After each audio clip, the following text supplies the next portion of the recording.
I'm so moved and delighted to have you here, Eric, Mayor Garcetti. Eric, I know, but I'm transitioning. yeah, I mean, there's no way we could have let this sixth edition of CoMotion go by without this conversation, because we at CoMotion owe you so much in so many ways. You are really responsible for CoMotion. We began to see in 2016, it was like, ooh, really interesting things are happening in LA. You had been elected for the first time as mayor in 2013, 2016. Of course, there was the Mobility 2035 plan, which was this ambitious blueprint for a future LA with much reduced car traffic, et cetera. And then, of course, in November of 2016, Measure M, which is an absolutely historic moment. So, and you have put LA on the, not only the national map, but the global map as a hub of innovation and fresh thinking and new thinking about what a city can be with a reimagined kind of mobility. What, looking back these years, I mean, is it Measure M, do you think that's your great achievement in some ways? Well, first of all, it's great to be here. I know I'm the only thing standing between you and drinks, so I'll try to be concise. And John, let me just say on a personal level, how much joy, you should only do things in life that spark joy. I mean, when you run the city, you have to do them all. But CoMotion has always just sparked tremendous joy for me, for my team. I think in this city, and we've been very proud to be, you're the father, we're kind of the aunties and uncles in many ways in Los Angeles. But yeah, let me offer two, because I think Measure M is, and thank you to so many who helped Measure M become a reality. It was one of those times when we didn't compromise, where we said, okay, instead of trying to get a short period of some new revenues for one or two things, what would our wildest dreams be? And what if we kept it going forever? And what I learned was that voters are really smart, that they actually will, when we polled it and they said the longer it lasted, the more people supported it. It was so counterintuitive to any political thing I'd ever done. But it was actually very basic smarts. People are like, I'm sick of traffic. I don't want my kids to have to fight for this, or their kids. Let's do something permanent. But I want to bookend to that. So that's going to be 15 rapid transit lines, either new or extended, local return dollars, active transportation dollars, like things we just dreamt of for a long, long time. I was looking at the schedule coming here, and my gift, somebody joked, I spent some time with our new mayor-elect, Karen Bass, today, who I'm so excited about her election. She's a dear friend from before we were honorable. And I was saying, all these things are going to happen. We're laying this table, and they will open. You'll get every 2 years, actually in a few months, the next line will open, then transit to the airport, then the first phase of the Purple Line, then the second phase, and the third phase, the extension of the Gold Line. I still go by the colors, by the way. I'll never go to the letters. But the second thing I'd like to bracket into there is also what just passed. And I don't want to overclaim credit because it was really a citizen-generated thing, but I got behind and tried to put as much weight as I could into it, which is Measure ULA, which is a housing measure. And this is a transportation gathering. But I've always said transportation is the prism through which we see housing, and housing is the prism through which we see transportation, because the distances we have to travel to and from where we live and where we work and play is really defined by the housing market. And it is a fundamental game changer for transportation, as well as just for justice, for homelessness, for housing. When voters passed HHH, that's a measure here locally, the largest in the nation's history for homeless housing. It's about $120 million a year. This will be $500 million to $1 billion of revenue every year without any sunset for housing. Rental assistance so that people don't become homeless, but also to bring a middle class and keep a middle class in Los Angeles. And I think when you build a middle class, you help people in poverty come up to middle class, retain a middle class. Actually, you get critical mass for transportation and rethinking our streets. So I would say both of those kind of together are going to be, I think, the biggest legacy we collectively leave behind from this decade. Yeah. I remember a few years ago, I think it was a CoMotion perhaps, that you talked about the kind of vocation of Los Angeles as the transportation technology capital of the world, which is a formula I love, of course. And I think it's so important for people to understand that, because what you've done with mobility and transit in the city is not only helped to solve, some of the immense traffic problems, density, things like that, but also shine a light and underscore what a tremendous generator of jobs and economic activity the mobility sector can be. And in these 6 years that we've been here, CoMotion in LA, I mean, this Southern California has absolutely boomed as a global center of innovation around electric mobility, mobility as a service. Micromobility was birthed here the same year that CoMotion started. Yes, that's right. And that's continuing. How do you see that? I hope we all will continue to strive to be that capital, and it's a natural city to do it in, because I think those of us in transportation for a long time think of transportation as kind of hardscape and engineering and budgets, when it's really a creative industry. And what better place than the creative capital of the world than to do it here? I just came from touring Spotify's LA headquarters, which is just down the street from here, a few blocks. And you could just hear it in people who live in other cities but then come here to record things, whether it's podcasts, whether it's music, special events they were doing tonight, something with Jordan Peele and movies. It was this little campus that is a cluster of creativity, and they're like, where else could we be? And I think it's the same thing with transportation. Right now, transportation is about technology.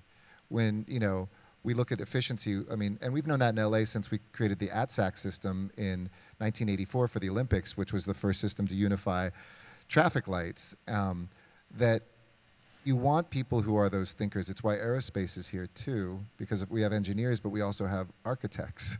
And I think that for Los Angeles, if we can continue saying, paint on this canvas, come here, not just to try your products, because we have every culture and we have every mode and every density, but also because we have the people here, that we can land jobs and land companies. That's really, I hope, something that Mayor Bass will continue. I'm sure she will, and we have a great infrastructure in LA, I think, that will push to continue that forward. Yeah, and of course, it was under your leadership in the mayor's office in City Hall that you set up a special office for mobility that then became the Urban Movement Labs. I think you announced the launch at CoMotion in 2019, so we're very proud of that, and that continues its trajectory.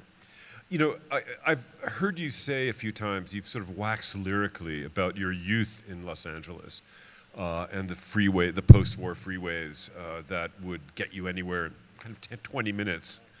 Of course, that's no longer the case, really, depending on the time of day. Get you somewhere in 20 minutes. It'll get you somewhere. Like 2 blocks, maybe 3 blocks. A couple of exits, maybe. But what is the kind of the long-term vision that we can return to that kind of LA? Not return to that one, but I've challenged our departments and kind of want to lay the foundation for our incoming mayor too, with so many advocates to kind of, this concept, of course, of the 15-minute city that everybody's talking about in the world. I said in LA we might have to compromise and make it a 20-minute or 25-minute city, but even if we had that, the idea that this is really about good urban planning as much as it is about sneaking in our bike lanes and our bus lanes when we have moments of opportunity, or creating things like the LA Bikeway, LA River Bikeway that I was just visiting 2 days ago. We forget how big LA is. So we want to create European and East Coast scale cities in the cores overnight when we don't have that. So we actually have to be no less ambitious, but we can't just replicate. It's exciting because we get to determine it. But sometimes it's those folks who have enough, they're of the professional class and they have enough opportunity to work from home. They want a more walkable neighborhood where they are, more middle class to upper middle class homes. But when we think about this for the working class who are already on bicycles, working class who are already on long commutes in pickup trucks that take 2 hours to construction sites or to be gardeners and other things, I think it requires us to get a little wider with this conversation and a little bolder with it as well, of thinking through how we do planning right. And I'll give you 2 examples. Our transit-oriented development in LA, when the voters passed something called JJJ, a measure that allowed us to do more transit-oriented development, they gave the power to the mayor without going to the city council to just, with our planning commission, decide how dense to go up.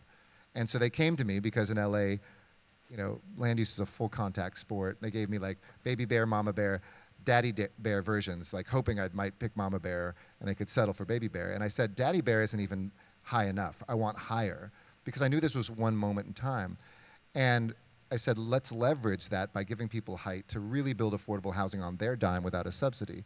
And I'm proud to say that half of all our affordable housing built, which is more in the last 5 years than the previous 30 years, is coming without a dollar of subsidy because we just zoned higher. And half of all housing built in LA is now along transit-oriented development in these zones, like half of it. The other quarter, by the way, is accessory dwelling units, people's backyards. So it's the creativity of planning that really affects transportation in the end.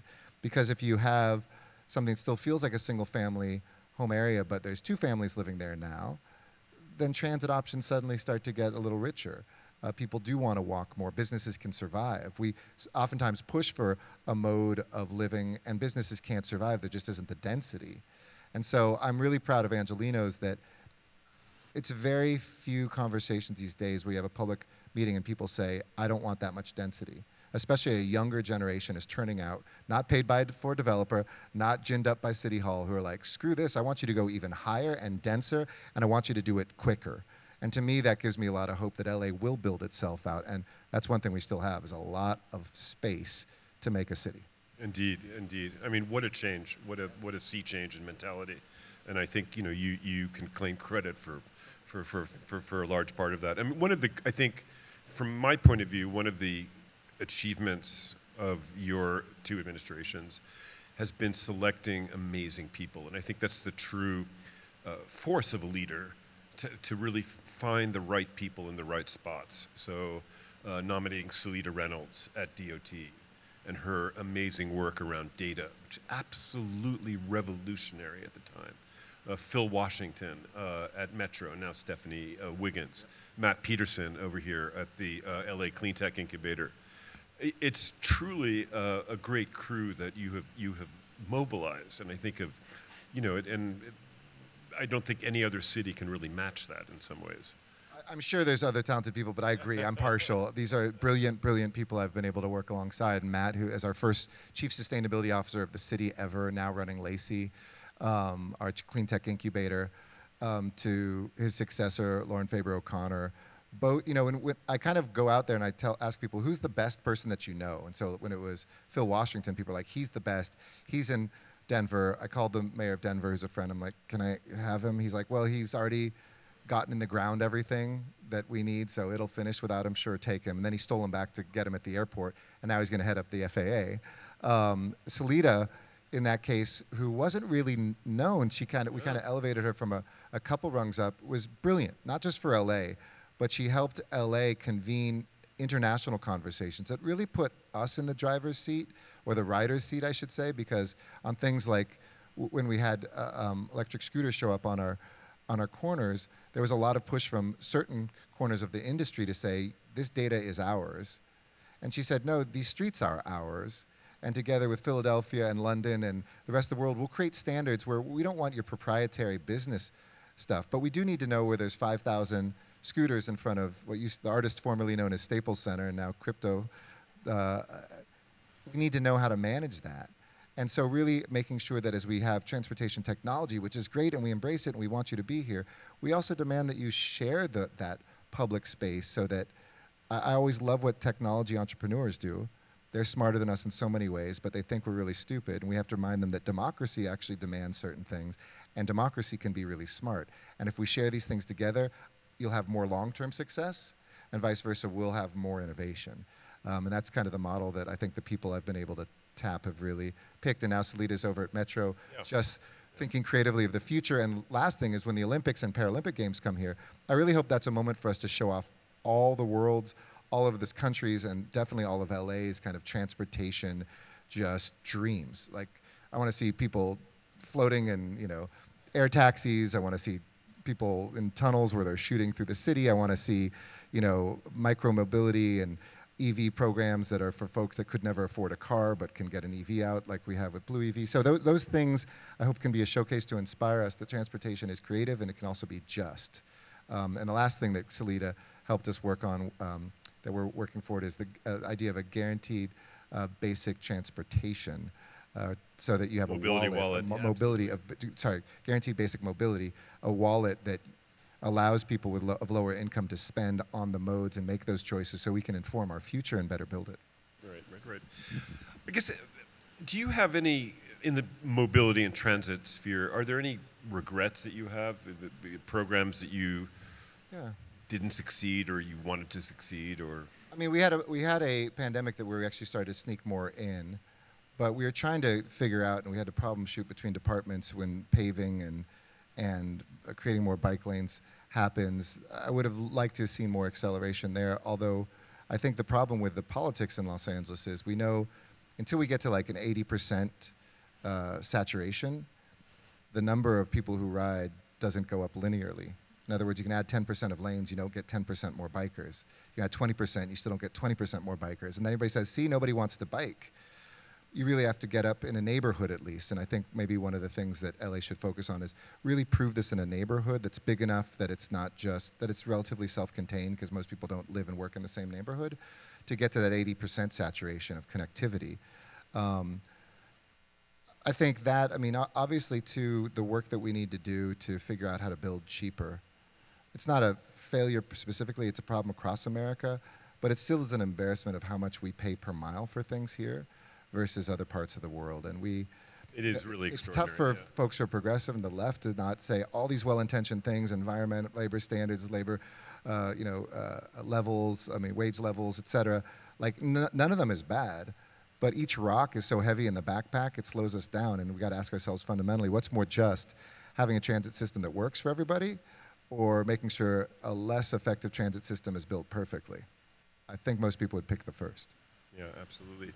Actually, I'd like to maybe open up. We have a few minutes. Of course, absolutely. You know, you're leaving office. Absolutely. We can, throw. Got 25 days for questions. Shoot.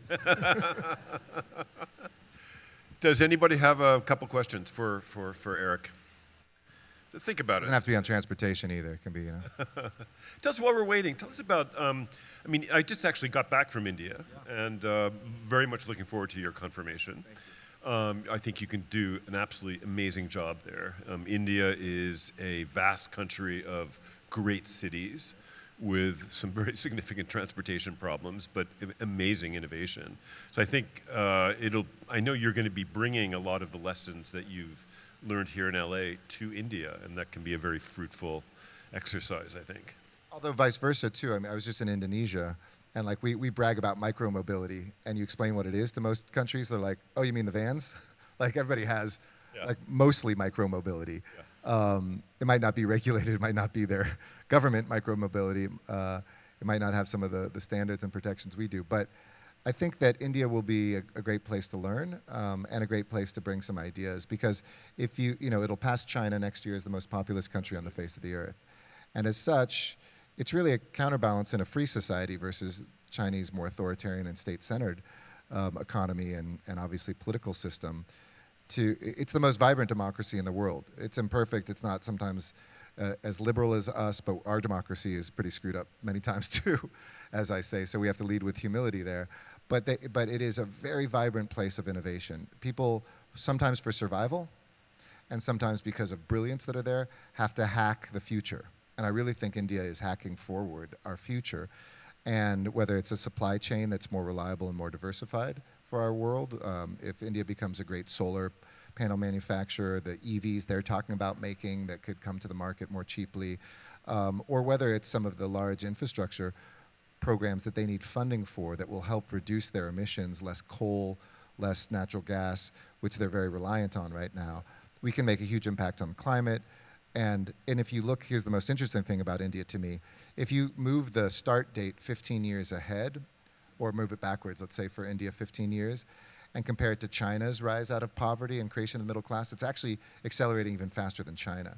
So as much as people say, oh, India's big and maybe, and they always say that, different economy, not based on exports as much, but if this trend continues, you're going to see an incredibly powerful economy. It'll be the third largest economy soon in the world, and a place that really, if you look at China and the United States and India, will be the big three, together maybe with a fourth of Europe together.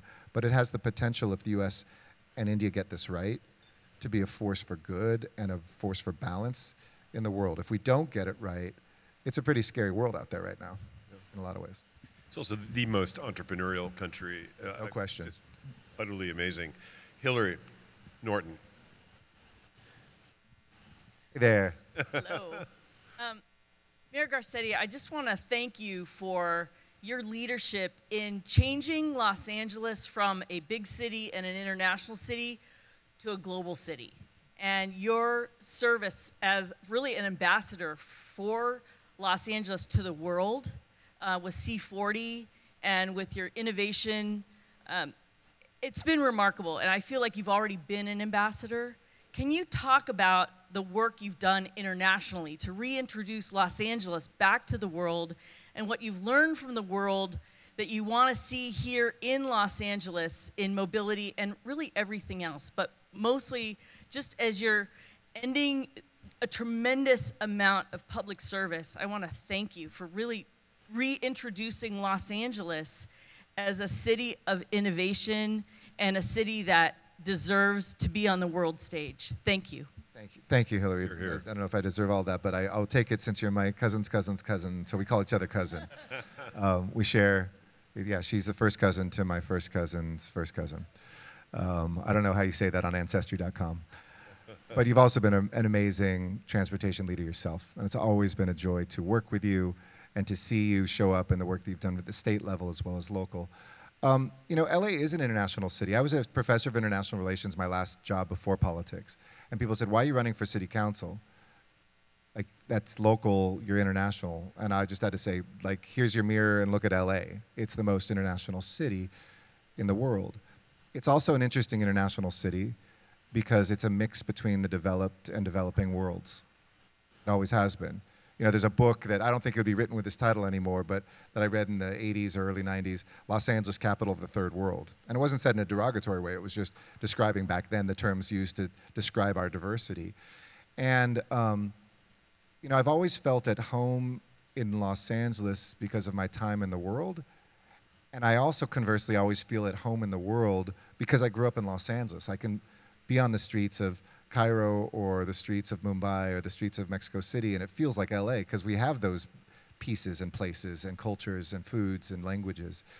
What I tried to do as mayor was really elevate up. We created the first deputy mayor of international relations in the United States. That position had never existed, and Ambassador Nina Hachigi, an ambassador to ASEAN, the Southeast Asian nations for Obama, headed that up, and now Aaron Bromagem does, both extraordinary leaders. And we came together. I chaired C40, as you mentioned, which is the association of like the 97 biggest, 98 now, biggest cities of the world's mayors. We founded Change, which is the first gender equity network of global cities. Myself, the mayor of Mexico City, London, Tokyo, Freetown, a few others. Mayor's Migration Council to look at migration internationally, and 100 resilient cities. These were all networks that, you know, I'll tell you a quick story from the pandemic. I convened the C40 mayors. It's a climate change group, but it's the only group of those mayors in the world. So it's kind of like, you know, hitting the bat signal or getting the Avengers together. It was the second Zoom call I had ever done when that was still novel. And we had about 70 mayors of the 97 show up across all these time zones. And the then mayor of Seoul told us what drive-through testing for COVID tests was about, because nobody had even heard of that. The mayor of Milan, because the hot spot of the world was northern Italy, started telling us how to get your hospital hallways ready so that less people would die. We heard from, you know, mayors that we started the next day. Part of the reason LA was first on everything here in the United States was because of that call. And the mayor of London, Sadiq Khan, who succeeded me as chair of C40, told me the story of being with Boris Johnson. You remember him? And when he was prime minister, and telling him all this stuff from the call. And Boris Johnson turned to his ministers and said, do we know this stuff? Why aren't we doing this? And his ministers were like, well, we're putting those together. We're collecting it. We're going to put it in a report. You'll get it soon. Then you can talk to other international leaders. And he said, that's going to be months from now. And kind of the difference between cities working globally and nations working globally is the speed of light versus the speed of sound, which is charitable on the international level of how quick they move. Put differently, for climate change, there's one country in the world that's living up to the pace and promise of Paris, Denmark. Of those 97, 98 cities, almost 3/4 of us are ahead of pace. And it's not like we're any more special or better. We have fewer resources than national governments, but it shows that we can actually achieve goals and big things. So that's kind of why it was good for our prosperity, it was good for our trade, it was good for our jobs. And it was also, last thing I'll say is, I loved how you framed it, because I always thought in 1932 when we won the Olympics for the first time, we had bid in 1924 and got beat by Amsterdam. The Great Depression came and nobody won the Olympics, so they literally looked at the list and they're like, what's that city out by Hollywood? They didn't even know what Los Angeles was and gave it to us. And then that was our coming out as a global city. In 1984, when the Olympic movement was also like battered and bruised and boycotts were happening, I think we became a great global city. We showed like a whole new model for the Olympics, and Peter Uberoth was Time Man of the Year, all these things.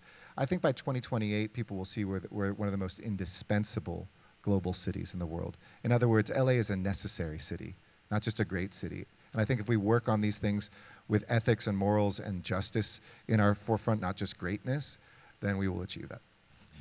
And by the way, some of you may not know that Ambassador Hachigian is now the State Department's first city diplomacy head, based in Los Angeles, yes, which is wonderful, which I think just goes to the point. Sir. Yeah, the traffic congestion, and one is zoning law. I think the cities contribute by separating businesses from the houses. Another issue, imagine two businesses, X, Y, 20 miles away from each other. Joy is working at X, Jane is Y, but Jane is living next to X and going to Y 20 miles, Joe 20 miles to the other one, and 40 miles combined. What if the city give incentive to tenants, say, we are going to give you 30% incentive. The closer you are to your business, the more you incentive. And the incentive you get from businesses, it will reduce the traffic time, traffic congestion, and pollution. And also workers will have less time wasting on road. They will be more fresh. What about this kind of program, creating incentive? You may create penalty, but let's forget about the stick, the carrot. No, I love that. And look, we've tried to use, whether it's on drought or other things, carrots I find are much more successful than sticks. I think it's brilliant if there's enough supply of housing, because the problem can often be, okay, we'll give you that incentive, and if you build out, this is the problem with building transit, if you don't build affordable housing along it, then the people who benefit are wealthier, they get the incentive and become even wealthier. And the poor folks who can't even afford to live there in the first place. But I think you're onto something there. You're onto something about how we certainly have done it with carpooling, we've done it with all sorts of things where we try to give a positive carrot to folks and try to match better, by the way, housing to transportation. On the west side of Los Angeles, the statistic when I started as mayor, I don't know what it is now, was there was 4 jobs west of the 405 for every one unit of housing. And I used to say this is a simple math problem. Either move 3 out of 4 jobs out of there or quadruple the amount of housing west of the 405. And everybody who lived there was like, are you kidding me? Like, it's so bad now? You want to have 4 times as much housing? It's going to be 4 times as much traffic. And I tried to explain, well, where do you think the barista has to go every single day? When you can't leave your home and get to the 405, it's because a lot of people are trying to get to where they actually live. So I think both the building of, if we build enough, I think that would be something that could work. But we have to build the housing first. And to your point earlier, I think the other thing, which will never be a headline that I'm proudest of having accomplished, and it was a coalition of folks as far out from Riverside, Rusty Bailey, who was the mayor there, and me and others, was our regional housing plan, which the 5 counties of LA have to pass. We changed the methodology. In the past, you could just say, I'm City X. I project in the next 10 years, I only need 50 more units of housing. And that's all you had to build to get state funding. Meanwhile, you added 1,000 jobs to your city. Burbank did this, Beverly Hills did this. Now I don't want to begrudge them because I think now they've turned around and realized it and they were part of this coalition. But that wasn't an honest way of saying, it became self-fulfilling prophecies. If you only build 50 units of housing, you're right, there's only 50 units of housing, but you had 1,000 jobs move in there. So they were like barnacles on the big whale of Los Angeles saying, well, LA will build it. And I don't think that was just. So we just pushed forward something that is 564,000 units of housing is what I'm leaving the next mayor to build for the next 8 years. And I tripled the pace of housing. She just needs to double it once more to get there. Mitch Behrman over there. Thank you. Hey, Mitch. Thank you. I enjoyed your comments on building affordable housing and workforce housing. But a lot of the homelessness that your city faces is not really about, it's not completely about the housing. Some of it's really an issue of mental health. What should the next administration be doing to deal with that mental health crisis? I think the honest answer is always both. I always say high rent meets trauma equals homelessness. And that trauma can be many different things. Not everybody has deep mental health issues, but the most traumatizing interactions we see, the most traumatizing experiences that people have on the street are usually linked to mental health. And the honest answer about this mayor of the city of Los Angeles is we have almost no authority over mental health care dollars. We don't have a department. And I ran to this fire. I said, I won't run away from it. I had advice from day one, long before homelessness was going up, and I could see the writing on the wall, that I said, I will continue to take responsibility for this way outside of my own lane. For instance, we have launched, and I would encourage my successor, and most importantly, encourage the county to greatly expand our mental health response program, which just rolled out about 7 months ago. It's been a runaway success. So you call 911 now because somebody's experiencing homelessness and having a mental health issue.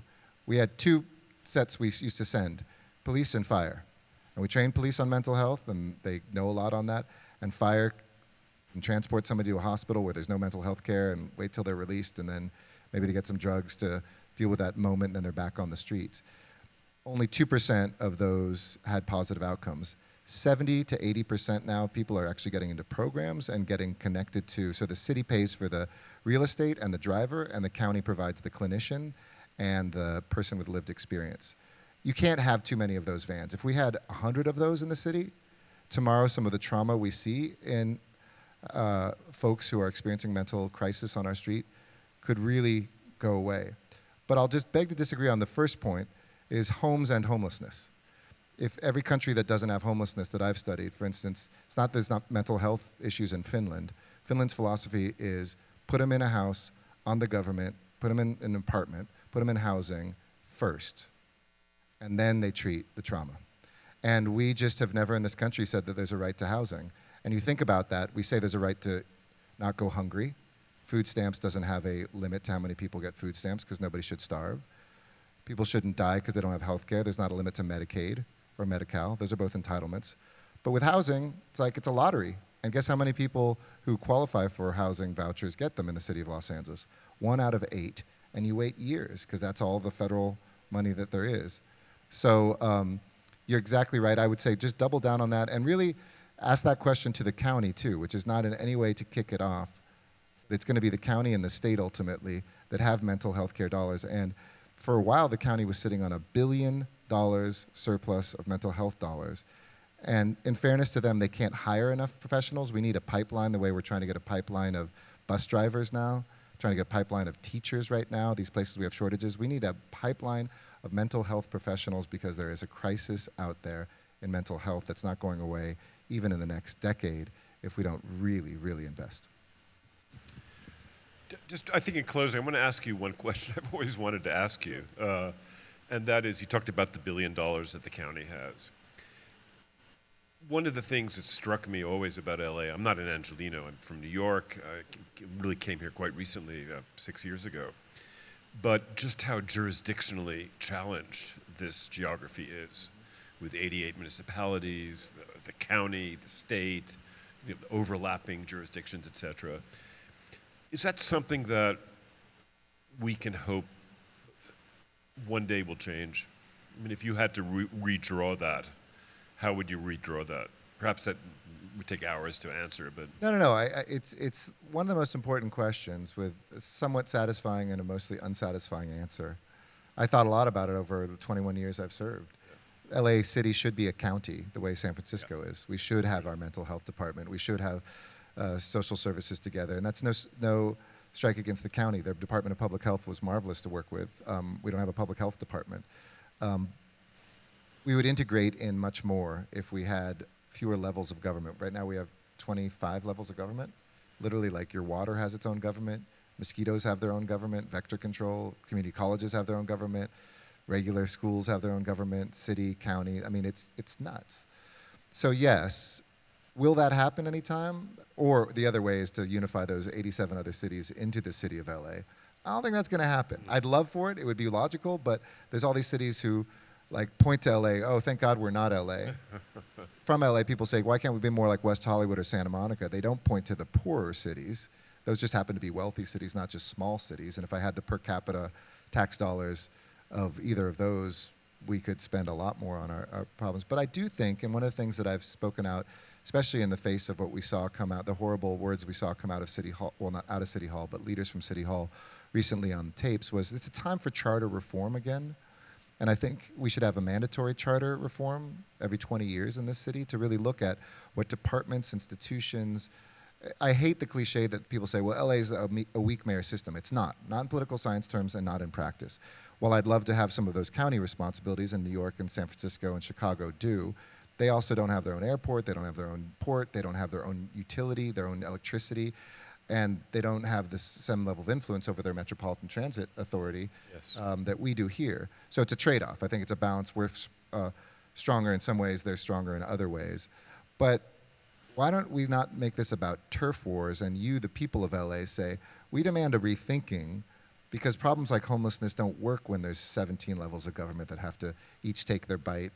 And when I've been there, we've gotten along really well. I've gone up to our supervisors and met with them in their offices. They're like, no mayor does that. I've convened the 87 other mayors once a quarter, and so we passed Measure M because they weren't like, oh, that asshole LA mayor probably is trying to use us to get dollars from us for projects in downtown LA. Like, in other words, to me, and this is maybe a good point to end on, the expression of power is not what you're willing to cling to, but what you're willing to share or even give up. We wouldn't have built out our airport if I hadn't sold off Ontario, which no other administration ever wanted to do. They're like, why would we give up an asset? But that asset was suing us, and we couldn't do anything to modernize LAX. So the 7 worst words in Los Angeles were, can you pick me up at LAX? And now we have a people mover that's going to open next year. We have every terminal being redone, new terminals being built, like record numbers. So share power. Give up power is what I'd say to leaders, and it will make you more powerful. Well, Eric, I know, I think I speak for all of the CoMotion community and the community of mobility and transit innovators, not only in LA, but across the country, to really thank you for what you've done these last years. It's been absolutely remarkable, and I know we wish you all the very best with your confirmation and your work in India and Delhi. Come back next year, lead an Indian delegation, please, to CoMotion. That would be great. So let's please give Mayor Eric Garcetti a great hand. Thank you, John. Yeah, thank you so much. Thank you.